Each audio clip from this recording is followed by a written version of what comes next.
আসসালামু আলাইকুম। সুপ্রিয় দর্শক, সুপ্রিয় শিক্ষার্থী বন্ধুরা, কেমন আছো সবাই?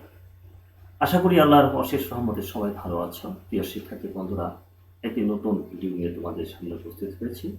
তোমাদের নবম এবং দশম শ্রেণীর রসায়ন বইয়ের তৃতীয় অধ্যায় থেকে একটি পাঠ আজকে উপস্থাপন করার সিদ্ধান্ত নিয়েছি। শুরু থেকে শেষ পর্যন্ত সাথে থাকবে। আশা করি এই পাঠদানটি তোমাদের ভালো লাগবে। প্রিয় শিক্ষার্থী বন্ধুরা, আজকের পাঠে সকলকে প্রীতি এবং শুভেচ্ছা জানাচ্ছি। প্রিয় শিক্ষার্থী বন্ধুরা, চলো কয়েকটি ছবি দেখা যাক। তোমরা ছবিটি লক্ষ্য করো, তোমরা কি দেখতে পাচ্ছ? এখানে দেখা যাচ্ছে সেতুর মতো একটা কি জানি, আসলে এটি হচ্ছে সেতুর একটি মডেল বা কাঠামো। দ্বিতীয় চিত্রটি যে দেখতে পাচ্ছ, সেখানে আমরা কি দেখতে পাচ্ছি? তোমরা জানো, যখন বাড়ি তৈরি করা হয় তখন বাড়ির কিন্তু একটি স্ট্রাকচার বা মডেল তৈরি করতে হয়। এটি হচ্ছে বাড়ির একটি মডেল। তৃতীয় চিত্রটি লক্ষ্য করো, দেখা যাচ্ছে অনেক গাছ, অনেক কিছু দেখা যাচ্ছে। আসলে এটি হচ্ছে পার্কের একটি মডেল। এরপরে চতুর্থ চিত্রটি লক্ষ্য করো প্রিয় শিক্ষার্থীরা, এখানে জোনাকি পোকার মতো কি যেন চারদিক দিয়ে ঘুরছে এবং মাঝখানে একটা বস্তু আছে। দেখো, এটি হচ্ছে পরমাণুর একটি মডেল বা স্ট্রাকচার। পঞ্চম যে চিত্রটি দেখতে পাচ্ছ, এটি হচ্ছে একজন বিখ্যাত রসায়ন বিজ্ঞানী এবং তার নাম হচ্ছে রাদারফোর্ড। ছবির ব্যক্তির সাথে পরমাণুর গঠনের সম্পর্ক কি? তোমরা দেখতে পাচ্ছ এই যে ছবির যে ব্যক্তিটি আছে আর এই যে পরমাণুর মডেল তোমরা দেখতে পাচ্ছ, এর সাথে কি সম্পর্ক? অবশ্যই একটি সম্পর্ক রয়েছে, আর সেটি হচ্ছে রাদারফোর্ডের পরমাণুর মডেল। বিজ্ঞানী রাদারফোর্ড 1911 সালে পরমাণুর গঠন সম্পর্কিত কিছু স্বীকার্য বা তথ্য আমাদের প্রদান করেছেন, যেটি রাদারফোর্ডের মডেল নামে পরিচিত। বিজ্ঞানী রাদারফোর্ড তার মডেলটি সৌরজগতের সাথে তুলনা করে প্রদান করেছেন, বিধায় তার মডেলটিকে সৌর পরমাণু মডেল বা সোলার সিস্টেম অ্যাটম মডেল বলা হয়। তার মডেলের স্বীকার্য নাম্বার 1। প্রিয় শিক্ষার্থীরা, তোমরা লক্ষ্য করো, পরমাণুতে একটি কেন্দ্র আছে, এর নাম নিউক্লিয়াস। এতে প্রোটন এবং নিউট্রন থাকে। তোমরা দেখতে পাচ্ছ যে দুটি চিত্র এখানে আছে। ডানের যে চিত্রটি দেখতে পাচ্ছ, সেখানে তোমরা দেখো যে এই যে পরমাণুর সেন্টার বা কেন্দ্র, সেখানে ধনাত্মক আধান বিশিষ্ট কি যেন দেখা যাচ্ছে। আসলে এটি হচ্ছে প্রোটন। তাহলে মনে রাখবে, প্রোটনের চার্জ হচ্ছে ধনাত্মক। আবার তোমরা দেখতে পাচ্ছ এখানে গোলাকার আরও কিছু দেখা যাচ্ছে, এটা হচ্ছে নিউট্রন। আর চারদিকে দেখতে পাচ্ছ যেটা, এই নিউক্লিয়াসের চারদিকে তোমরা যেটা দেখতে পাচ্ছ, কেন্দ্রের চারদিকে, সেটা হচ্ছে ইলেকট্রন। তাহলে আমাদের মনে রাখতে হবে যে পরমাণুর একটি কেন্দ্র রয়েছে, সেই কেন্দ্রটির নাম হচ্ছে নিউক্লিয়াস এবং এতে প্রোটন এবং নিউট্রন সমূহ অবস্থান করে। স্বীকার্য নাম্বার 2।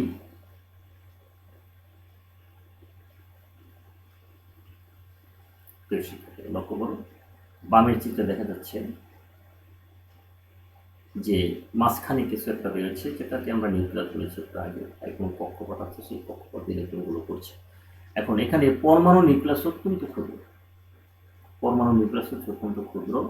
তো হিসাব করে দেখা গেছে যে পরমাণু সমূহের ব্যাস 10⁻⁻8 সেন্টিমিটার। অপরদিকে দেখা গেছে যে তোমার নিউক্লিয়াসের ব্যাস হচ্ছে 10⁻13 সেন্টিমিটার। তাহলে দেখা যাচ্ছে যে এক্ষেত্রে পরমাণু তার নিউক্লিয়াস অপেক্ষা প্রায় 10 লক্ষ বা 10,000 গুণ বড়।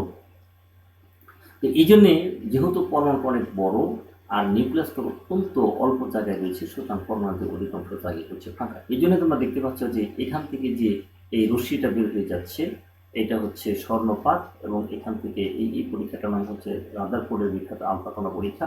এই যে রশ্মিগুলো যে বেরিয়ে যাচ্ছে, এগুলো কিন্তু সবগুলোই সব অনায়াসে কিন্তু চলে যাচ্ছে। তার মানে বোঝা যাচ্ছে এখানে অধিকাংশ জায়গায় হচ্ছে ফাঁকা। আর ক্ষুদ্র পরিসরের মধ্যে যেই রশ্মিটি সরাসরি গিয়ে নিউক্লিয়াসের উপর আঘাত হানে, সেটি কিন্তু অনেক সময় ফিরে আসে অথবা দেখতে যায়। এর কারণ হচ্ছে যে এই যে আলফা রশ্মি যেটা যাচ্ছে, এটি হচ্ছে ধনাত্মক আধান বিশিষ্ট এবং নিউক্লিয়াস হচ্ছে ধনাত্মক আধান বিশিষ্ট। কাজেই এদের মধ্যে বিকর্ষণের কারণে অনেক সময় তারা তাদের কক্ষপথ থেকে বিচ্যুত হয়ে যায়, অর্থাৎ সোজাসুজি না গিয়ে যে কোনো একদিকে বেঁকে যায় অথবা অনেক সময় ফিরে আসে। তাহলে আমরা এখান থেকে যেটা জানলাম সেটা হচ্ছে যে পরমাণুর নিউক্লিয়াস কিন্তু অত্যন্ত ক্ষুদ্র এবং পরমাণুর অধিকাংশ জায়গায় হচ্ছে ফাঁকা। স্বীকার্য নাম্বার 3,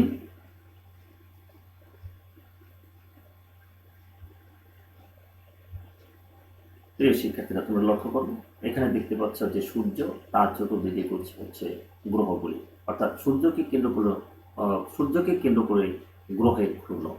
আরেকটি চিত্র দেখতে পাচ্ছ যে নিউক্লিয়াসকে কেন্দ্র করে ইলেকট্রনের ঘূর্ণ। তার মানে রাদারফোর্ড বলতে চেয়েছেন যে সূর্যকে কেন্দ্র করে যেভাবে গ্রহগুলি তার চতুর্দিকে আবর্তন করে, ঠিক ওই রকম ভাবে নিউক্লিয়াসকে কেন্দ্র করে তার চতুর্দিকে ইলেকট্রনগুলি ওরকম ভাবে প্রদক্ষিণ করে। অর্থাৎ রাদারফোর্ড সৌরজগতের সাথে তুলনা করে তার মডেলটি উপস্থাপন করার চেষ্টা করেছে। এখানে একটি বিষয় লক্ষণীয় যে পরমাণু চার্জ নিরপেক্ষ। সভাপতি প্রশ্ন থাকে যে পরমাণু চার্জ নিরপেক্ষ আসলে কেমন করে হয়। তোমরা জানো যে একটি পরমাণুতে যতগুলো প্রোটন থাকে ঠিক ততগুলো ইলেকট্রন থাকে। প্রোটন হচ্ছে ধনাত্মক আধান বিশিষ্ট এবং ইলেকট্রন হচ্ছে ঋণাত্মক আধান বিশিষ্ট। সুতরাং সমান সংখ্যক প্রোটনের ধনাত্মক চার্জ সমান সংখ্যক ইলেকট্রনের ঋণাত্মক চার্জ পরস্পরকে নিষ্ক্রিয় করে দেয়, ফলে পরমাণু আধান নিরপেক্ষ বা চার্জ নিরপেক্ষ হয়। স্বীকার্য নাম্বার 4,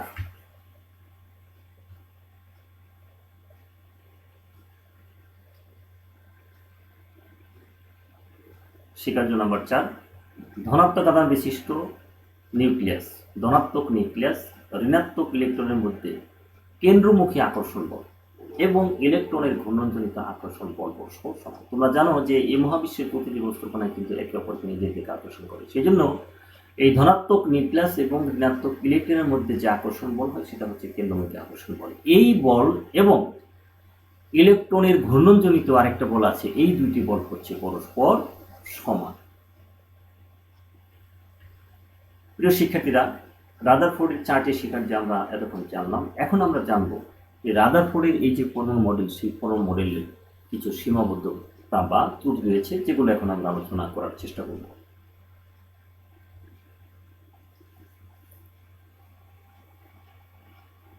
ইলেকট্রনের কক্ষপথের আকার বা ব্যাসার্ধ এবং আকৃতি সম্পর্কে কোনো ধারণা প্রদান করা হয়নি। প্রিয় শিক্ষার্থীরা, রাদারফোর্ড তার পরমাণু মডেল অনেক কিছু বলেছেন, কিন্তু এখানে যে কক্ষপথের আকার কীরকম এবং আকৃতি কীরকম সে সম্পর্কে কিন্তু কোনো ধরনের ব্যাখ্যা তিনি উপস্থাপন করতে সক্ষম হননি।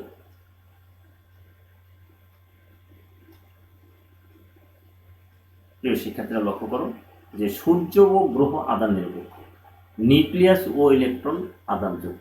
আসলে এই কথা দ্বারা আমরা কি বুঝতে পারি? প্রিয় শিক্ষার্থীরা, তোমরা জানো যে রাদারফোর্ড তার মডেলটিতে সৌরজগতের সূর্যকে কেন্দ্র করে যেইভাবে ইলেকট্রনগুলি ঘুরে, তিনি বলতে চেয়েছেন যে ওইভাবে নিউক্লিয়াসকে কেন্দ্র করে, সূর্যকে কেন্দ্র করে যেভাবে গ্রহগুলি করে, ঠিক ওইভাবে নিউক্লিয়াসকে কেন্দ্র করে ইলেকট্রনগুলো তার চতুর্দিকে আবর্তন করে। অর্থাৎ তিনি সৌরজগতের সাথে তার মডেলটি সৌরজগতের উপর ভিত্তি করে তার মডেলটি প্রদান করার জন্য চেষ্টা করেছে। এখন এখানে বিষয় হচ্ছে যে সূর্য এবং গ্রহ হচ্ছে আধান নিরপেক্ষ, অর্থাৎ এদের কোনো চার্জ নেই। সুতরাং এই দুইটি বস্তুর মধ্যে যে আকর্ষণ বল, আর যেহেতু নিউক্লিয়াস এবং ইলেকট্রন হচ্ছে চার্জযুক্ত, কাজেই এই দুটি বস্তুর মধ্যে যে আকর্ষণ বল, এই দুটি কখনো তুলনার যোগ্য নয়, এই দুটি কখনো একই জিনিস নয়। অর্থাৎ নিউটনের যে মাধ্যাকর্ষণ শক্তি এই ক্ষেত্রে প্রযোজ্য নয়। দুটি চার্জিত বস্তুর মধ্যে তার আকর্ষণ বল আর দুইটি অচার্জিত বস্তুর মধ্যে আকর্ষণ বল কখনো একই হতে পারে না।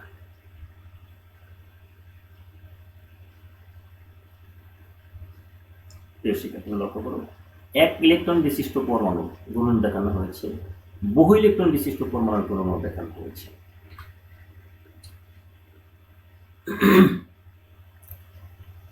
একের অধিক ইলেকট্রন বিশিষ্ট পরমাণুতে ইলেকট্রনগুলো কিভাবে নিউক্লিয়াসের চতুর্দিকে পরিভ্রমণ করে তা এই মডেলে বলা হয়। প্রিয় শিক্ষার্থীরা, তোমরা লক্ষ্য করছে যে একটি ইলেকট্রন নিউক্লিয়াসের চতুর্দিকে আবর্তন করছে। রাদারফোর্ড তার মডেলে এক ইলেকট্রন বিশিষ্ট পরমাণুর ক্ষেত্রে যে ঘূর্ণনটা হয় সেটাই তিনি শুধু বর্ণনা করতে সক্ষম হয়েছেন, কিন্তু বহু ইলেকট্রন বিশিষ্ট পরমাণুর ক্ষেত্রে কিভাবে নিউক্লিয়াস ইলেকট্রন কে প্রদক্ষিণ করে সেই সম্পর্কে তিনি কোনো ব্যাখ্যা প্রদান করতে সক্ষম হননি।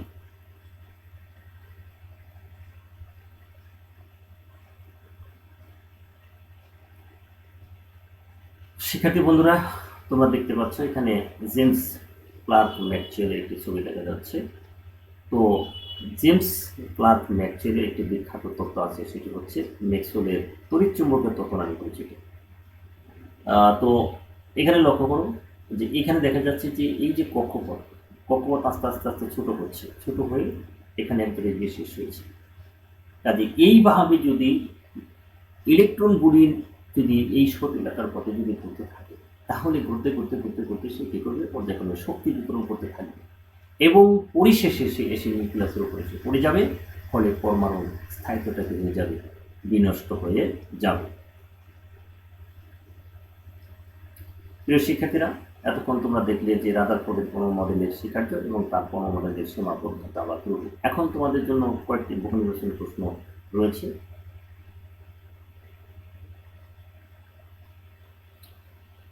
1 নম্বর প্রশ্ন, বিজ্ঞানী রাদারফোর্ড কত সালে তার পরমাণু মডেলটি প্রদান করে?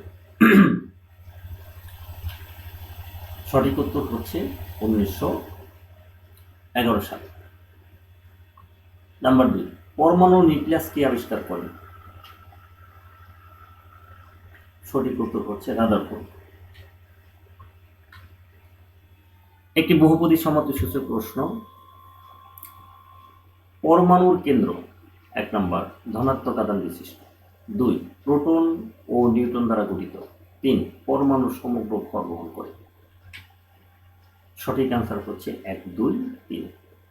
পরমাণুর কেন্দ্র ধনাত্মক আধান বিশিষ্ট, প্রোটন নিউট্রন এখানে অবস্থান করে এবং পরমাণুর সমস্ত ভর বহন করে হচ্ছে এই কেন্দ্র বা নিউক্লিয়াস। প্রিয় শিক্ষার্থীরা, এই ছিল আমাদের আজকের উপস্থাপনা। কেমন লাগলো অবশ্যই কমেন্ট করে জানাবে এবং সেই সাথে চ্যানেলটিকে সাবস্ক্রাইব করবে।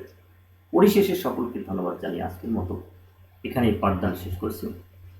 সবাই ভালো থাকো, সুস্থ থাকো। আল্লাহ হাফেজ।